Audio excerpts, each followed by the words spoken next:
What's up, family? Welcome back to White Boy Lockdown Radio. Real quick, before we get into it, man, smash a like for me and drop a comment. It don't matter what you say. Just drop it so it hits the algorithm and we grow the community, man. You know, Cash App's always available in the about, in the description. Get the members up if you can. There's a little member video that'll explain all the perks right next to subscribe, and subscribe if you haven't. All right, this one here, man, I'm going to give it to you honest. Okay, I get asked a lot on here if I was ever scared in prison, okay? And the answer is yes, absolutely. I have told some prior videos, okay, a lot of stories so far, and a lot to still come, okay? But when I was afraid, when I was really scared, man, was I've told some stories about this dorm, man. It's H dorm. I was at Holmes, and this was a quad, right? So it had 4 dorms, you know, a quad where it meets at. But you know, one of the pods of the quad was confinement with 3 dorms. Okay, and it was when I got out of confinement that I went to H dorm, and this is Gen Pop, mainline and all that. But this dorm that I was in was much different than, pretty much, it was different than any other dorm I've been into in both bids that I've been in. It was, you know, there was a lot of time back there, man. I didn't belong back there. You know, technically by the institution, by the facility I did, because I got into trouble. You know, I went to prison for battery on law enforcement, you know what I mean? So I got a violent charge already. My custody is already up. And then I got DRs being in prison, you know, and when I got out, you know, I knew I was going to this dorm. I had heard about it. When in confinement, I have heard about it, you know. When you're in prison, you're going to hear, like, what dorms living like that, which ones are ratchet and all this, and I have heard some horror stories about this dorm, and I'm walking in, and I was nervous as hell. It's midnight dark in there. Man, you know, in prison in Florida, white man is the minority, 100%. Do not get it twisted. You know, and it was real dark in there. I met a solid dude. His name was TJ. He was from Port Salerno. Good dude. He had about 12 years left, I believe. Yeah, he had 20 years. He had 12 left when I was in the dorm with him. He was a solid dude, but he was really a dude that just was about working out, man. He wasn't like somebody like Viking or JD. He wasn't on that level with me yet. So, you know, if something popped off, I didn't know really if I can count on him. You know what I mean? I'd never been through nothing with this dude, and he's all I had. Okay?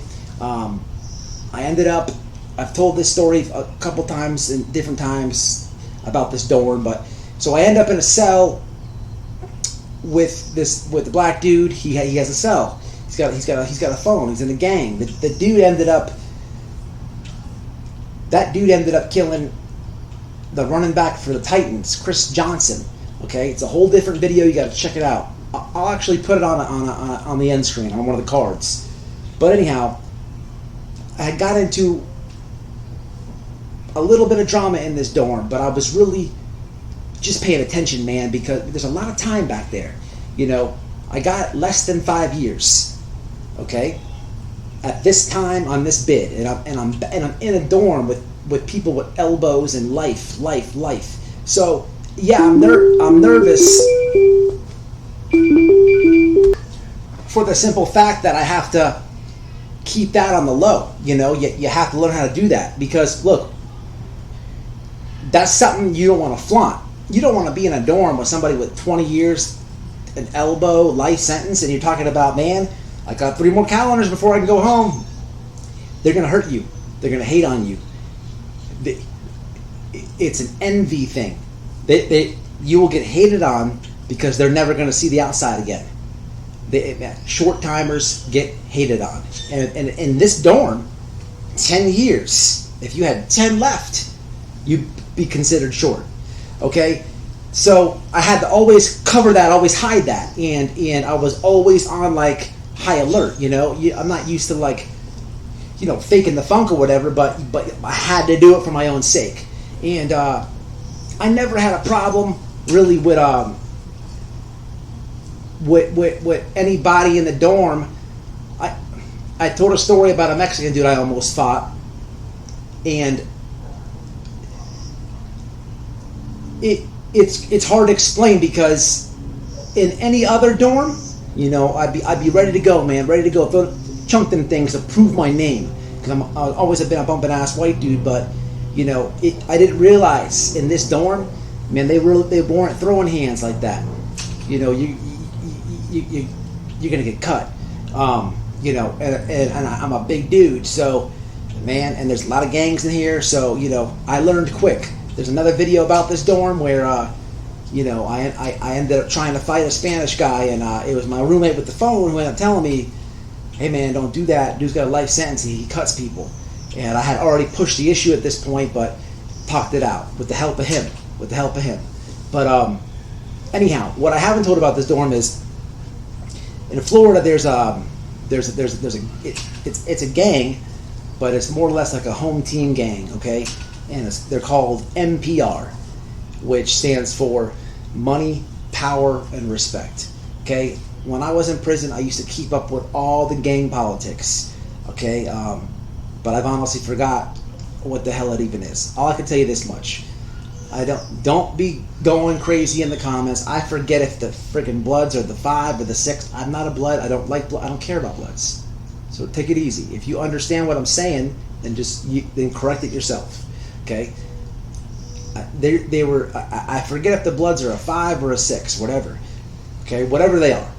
The money, M.P.R, money, power, and respect, falls up under the 5 or the 6, whatever it is. I forgot. And they're like very tight cousins. Okay. Now again, this is like a home team clique. Now to give an example of this,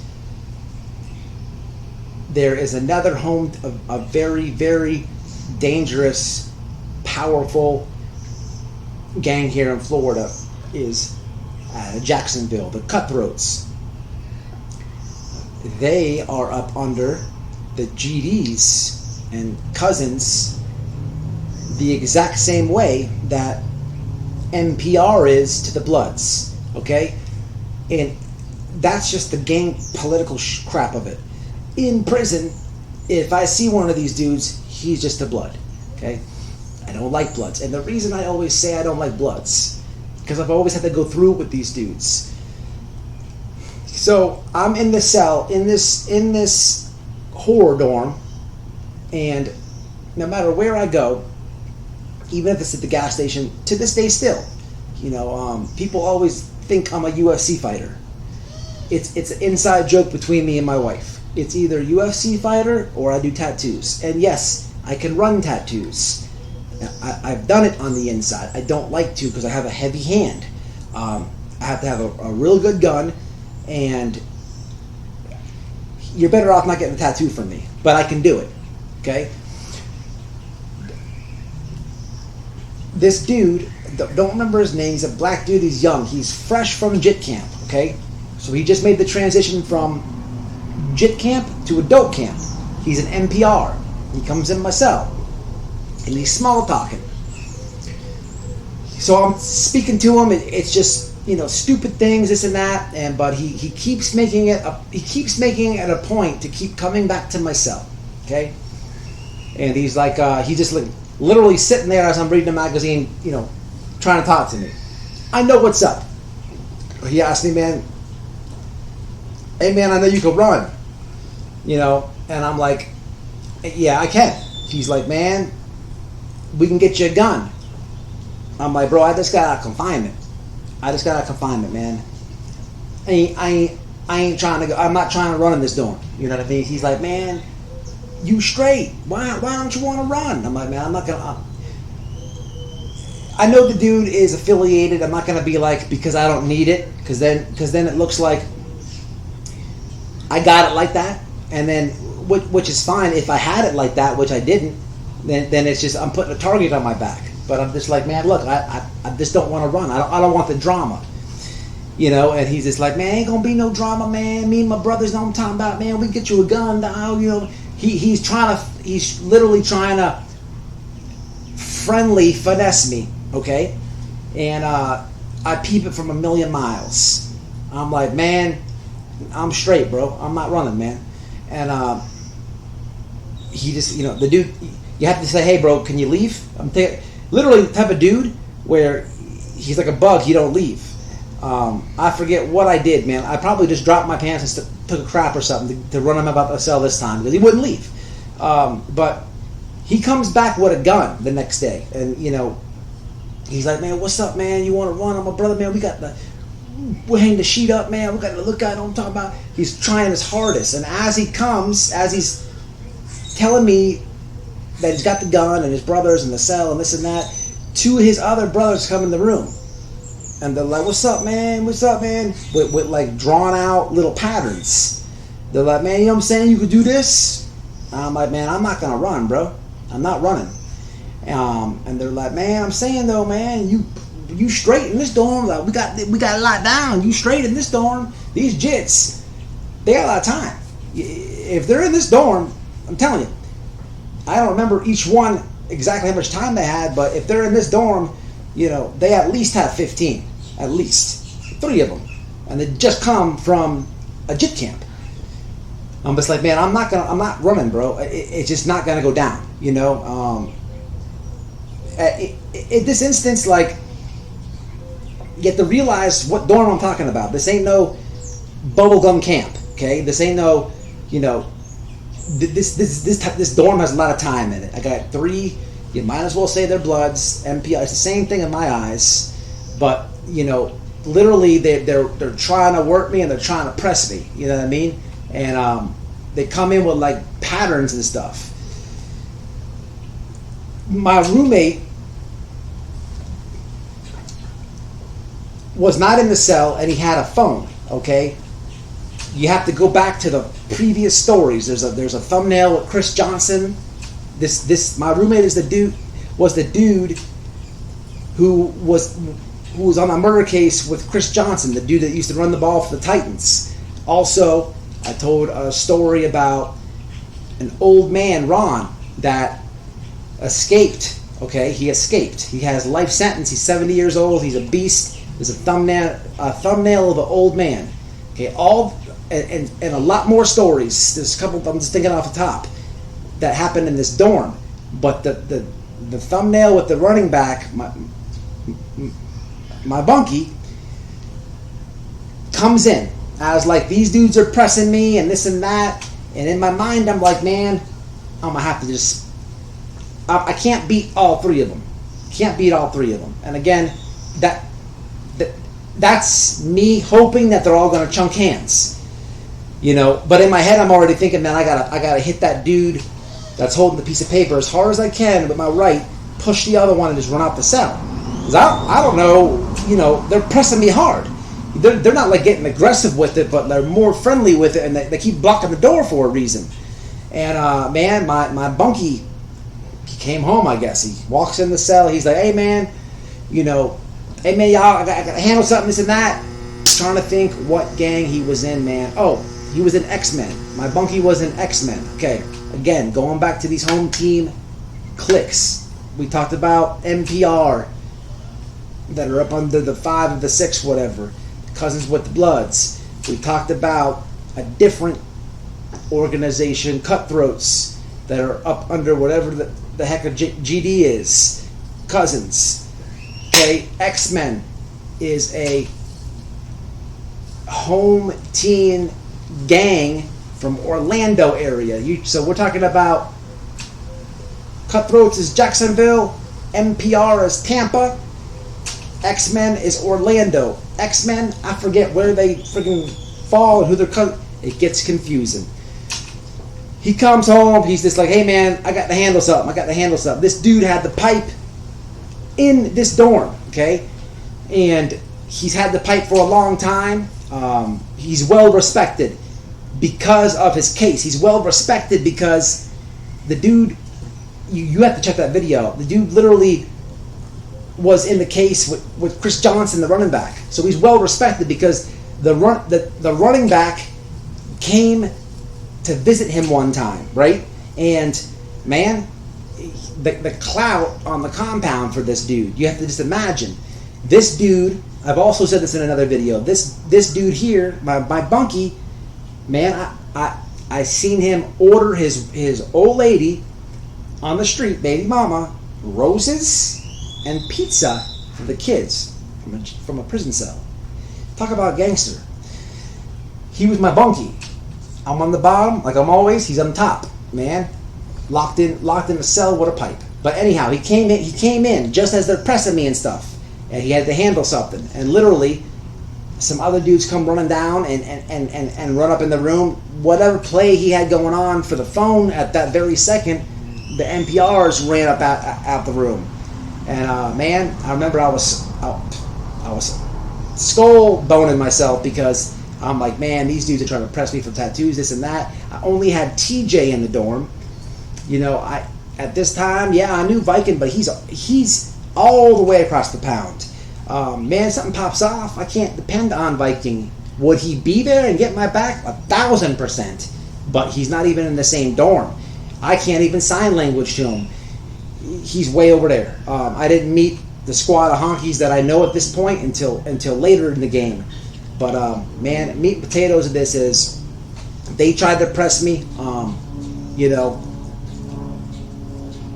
I thought about it for a long time. You know, I was pretty close with my bunkie. He was a red dude. Dude had life. I was pretty close with him.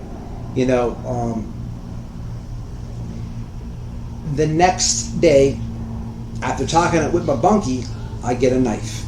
Okay, I had to, because I could not get the thought of these dudes coming in my cell again and trying to press me out of my mind. What I thought was going to happen is they were like friendly. They were like trying to friendly finesse it so much that I felt like they were going to block the door and pull out a dagger and say, "Hey man, run this."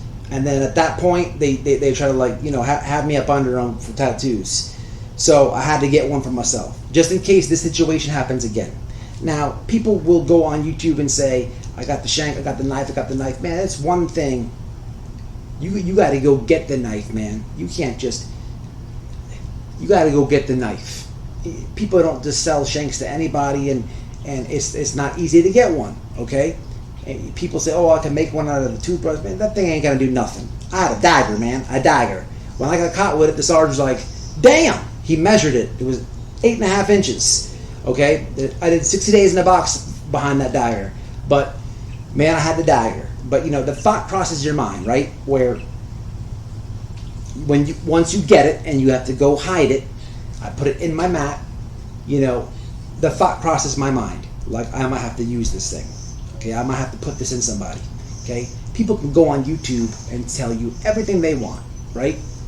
But you know, it's just like the same scenario with you have a homeboy that likes to show you his guns and stuff when you go over there. He's like, "Look at this 45 I got." Yeah, but would you use it? This is what I'm trying to say to you, man. I had the thing, and man, I didn't get a chance to use it. Thank God. Thank God. I didn't want to be in this dorm with an elbow or life just because I had to do something, just because I didn't want to get put down on for tattoos. You see what I'm saying? Man, it gets real. But I had it, you know, and they kept pressing me, but at the end of the day, man, it just died down. I didn't have to use it on them. This dorm here, I saw a lot of people get cut up in this dorm. If I didn't literally see it, you know, at count time, the COs come by and do count, and they bring somebody out the cell cuffed up, and his whole shirt is stained, big blood. You know, got cut up. He didn't want to go to the door. He didn't want to check in, and he was just sitting there, you know, self-inmate surgery in it. It's crazy, man. I ended up getting caught with this knife. I tell the story before. We'll go to the box, but man, yeah, I was scared in this dorm, absolutely. And lastly, I want to say this, man. I would call home, right? I would call home, and I'll never forget this. So, I called my mom, okay? I'll never forget this. I called my mom one time, and I had just been in confinement for some time, so we were communicating, you know, via a letter. But I called her, and we were talking. And this is on the wall phone, not a cell phone, but the wall phone. And I was talking to my mom, and she was like, "Matt, are you all right?" I'm like, "Yeah." She's like, "Nah, something's wrong with you. I could hear it in your voice. What's going on in there?" And I was like, "Man, I'm in a bad dorm right now, Mom. I'm just trying to wait for my custody to drop so I can get up out of here, man." And she's just like, "Man, don't do nothing stupid. I can hear it in your voice. Please, just relax." But it was crazy, man. My own mom could tell, you know, what type of stress, you know, that I had during this time. Man, thank God I got out that dorm, man. And that was absolute worst dorm I ever been in.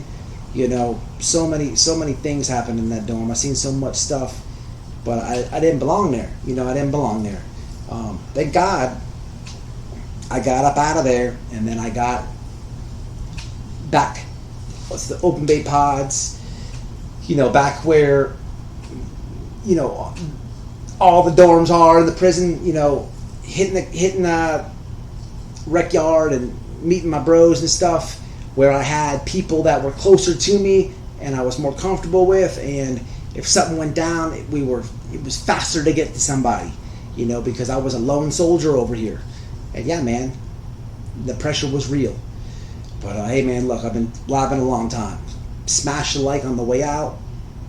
Stay proud, stay white. It's White Boy Lockdown Radio. Stay out, stay safe, and stay solid, man. Until the next one.